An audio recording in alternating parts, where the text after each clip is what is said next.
Hello అండి, అందరికీ నమస్తే. ఓడియన్ కిచెన్స్కి స్వాగతం అండి.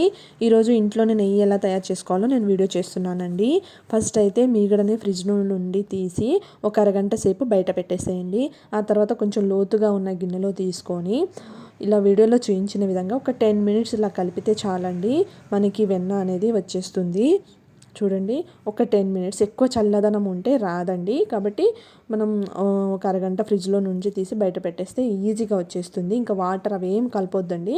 చూడండి, ఇలా వచ్చిన తర్వాత ఒక 2 సార్లు ఆ వెన్ననైతే కడిగేసుకోవాలండి. ఎందుకంటే ఫ్రిడ్జ్లో ఉంచుతాం కదా ఒక 2 వారాలది అట్లా, కాబట్టి ఒక 2 సార్లు కడిగి తర్వాత స్టవ్ మీద గిన్నె పెట్టేసుకొని ఒక స్పూన్ మెంతులు వేసుకోండి. 4-5 కరివేపాకు రెబ్బలు కూడా కడిగి వేసుకోండి. ఆ తర్వాత మనం ఒక 10 మినిట్స్ అండి అలా తిప్పుతూ ఉంటే చాలా ఈజీగా వచ్చేస్తుంది. అడుగంటుకోకుండా పొంగకుండా నెయ్యి అయితే చాలా కమ్మటి వాసనతో వచ్చేస్తుంది 10 మినిట్స్లో. మీరు మీ నెయ్యి చేసేటప్పుడు ఏం వేస్తారో నాకు కామెంట్ చేయండి. చూడండి, దగ్గర పడుతుంది. అట్లా మనం కలుపుతూ ఉంటే ఒక 10 మినిట్స్ మనకి ఈజీగా వచ్చేస్తుంది. అడుగు కూడా అంటుకోదండి ఎక్కువగా. చూడండి, నెయ్యి అయితే తయారైపోయింది. మీరు కూడా ఇలా వీడియోలో చూసి ఈ విధంగా తయారు చేసుకోండి. చాలా కమ్మటి వాసనతో బాగుంటుంది. మీరు ఏం యాడ్ చేస్తారో, నెయ్యి వేడి చేసేటప్పుడు ఏం వేస్తారో నాకు కామెంట్ చేయండి.